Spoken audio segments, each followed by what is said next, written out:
welcome back to the Budget Knitter YouTube channel. My name is Spargur, I am the Budget Knitter, and today is going to be Tips and Tricks Episode 2, which I would like to go over stitch markers, progress keepers, and strands of yarn, and how you can use those in your knitting whenever you are doing any kind of large work or anytime it calls for a stitch marker. So, if you've been following along with me for the last little bit, you'll know that everything I do here I try to teach you how to do things with as little money as possible. Not to say that if you have money you shouldn't go spend on the really cool tools that they have. This is more of maybe you're in a bind, or say that you're on vacation and you forgot a tool. You know, things, little things that you can use to help continue your knitting when you don't have all of the fancy tools that are available. So what we're going to do is we're going to hop over to my little crafting table, and I'm going to show you a couple of the projects I'm working on and how I utilize the different things that I have so that I can continue working on my projects. And I think the tools that I have work perfectly well. You might have some other ideas on how you can use these tools that I'll show you. So let's get right to it. Alright, so first things first, I just want to go over some of the tools that I'm going to be using, and then I'm going to show you how I use those different tools. So today with me I have safety pins. Now these are colored, and I believe they are metal, they're just coated in a paint. So I have white and black, and they are varying sizes. And then these are actually curved. You can see that they've got a bit of a shape to them. And these I also use in a similar fashion as the safety pins. Then here I also have paper clips in varying sizes. And lastly, I have my yarn needles and scraps of yarn. So what I want to show you today is how you can use any of these tools to be either progress keepers or stitch markers. And there's a few different ways that we can do that. Also, to use these, if you don't already have scrap yarn cut up into kind of smaller pieces, you'll also need a pair of scissors, which I have right here. I do use larger scissors. I don't prefer the smaller ones, so I like being able to see what I'm doing. So, in order to show you how I'm utilizing these different tools, I'm going to show you a couple of the projects that I'm working on.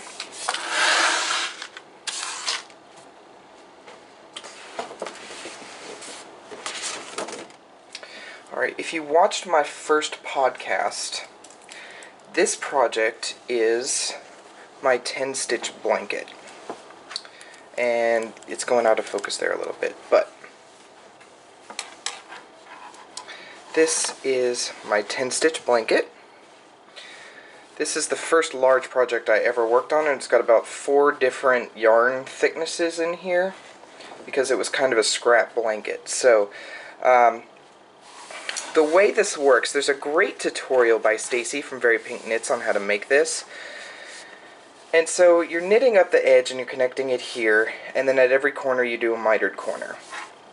Now the 10-stitch blanket is actually done going from here to the next end in multiples of 9.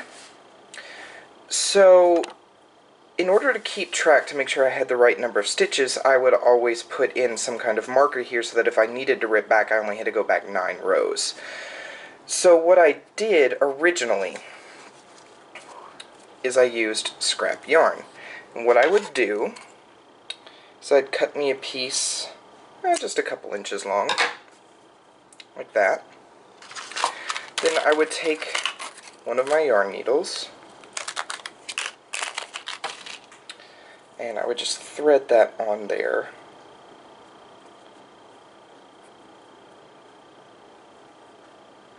I'm not as good at threading my yarn as I am actually using it.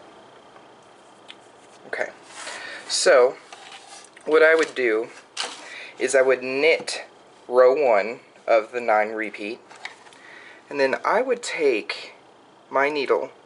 Now I would find the loop right there, and I would pull that yarn through, and I'd catch one end to make sure it didn't go all the way through.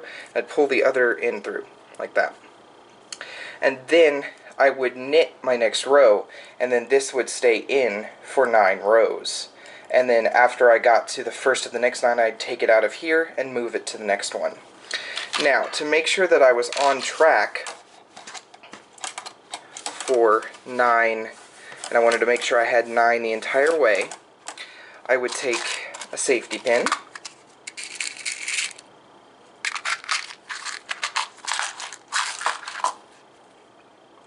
and I would actually start at the top of the end I'm trying to reach, so this corner, and I would count down 9. And then when I found it, I'm not going to be exact now because I've actually stopped kind of counting on these ends, but I would find the spot where I knew there would be 9 rows and just clip a safety pin in there so that I knew when I reached here I should have 9 rows here, and I would have safety pins all the way up. And that is how I would keep track of my work when I was just starting this project. Now I've gotten a little bit better at knowing exactly where I need to connect here, so I don't really keep track as much. Also, the larger it gets, the less I'm really worried about it. But that's how I would do that for my 10-stitch blanket.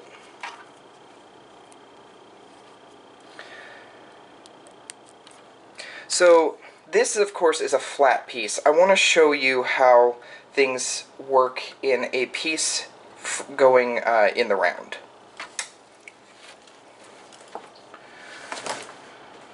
So again, if you've been following along with my podcasts or my Instagram, you'll know that I'm also working on a sweater.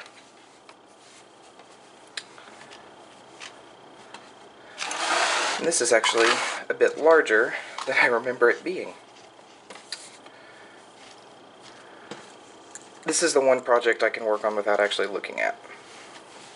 Now, if you'll notice, on here, I have a safety pin clipped in here, and this is actually a paper clip, and then I have a large paper clip here, and then on the back end, over here, I have a smaller paper clip.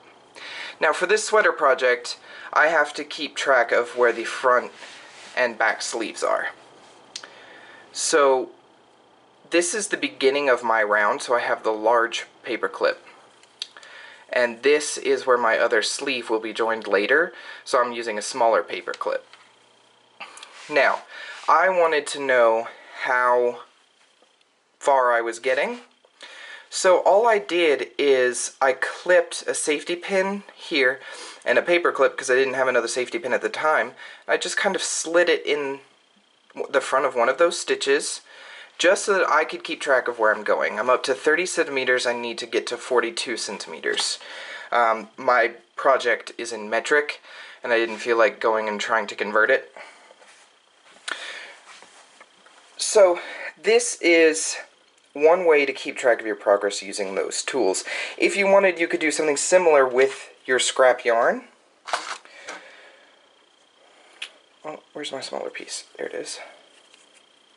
Where if you wanted to just keep track of how far you've gone. Oh. Okay, threading yarn is not one of my fortes. One reason I hate weaving in ends. But if I wanted to keep progress, I would just lift up the one end of those, one part of that stitch, slide the needle through, hold one end so it doesn't go, and then there you go, and then that yarn will just hold your place. Now, these paper clips are used very similarly as a stitch marker would. I use the largest opening, and then when I get to it, I just slide it over and keep knitting. You would do that with any ring stitch marker that you can get at any craft supply store. The only other thing you can do in terms of stitch markers, is if you were to take your yarn, and this is what I did for the longest time when they recommended stitch markers, and I didn't have any. I didn't even know what they were when I started knitting. So what I would do is I would take a piece of yarn, and I would, well, try to keep the part of it on one of my fingers so I wouldn't close it all the way. And I would tie a strong knot, and not too strong, but just something like that. If you wanted to clip the extra, you could. And then I would just slide that over my needle, and then I would just keep knitting.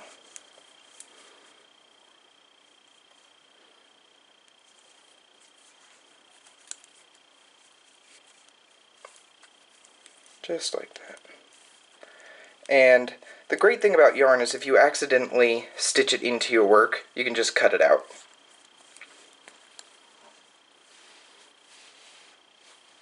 Alright, so that is how I use all of those tools to continue working on some of my projects that require me to know how far I've gotten, how far I need to go, or when I need to place stitch markers.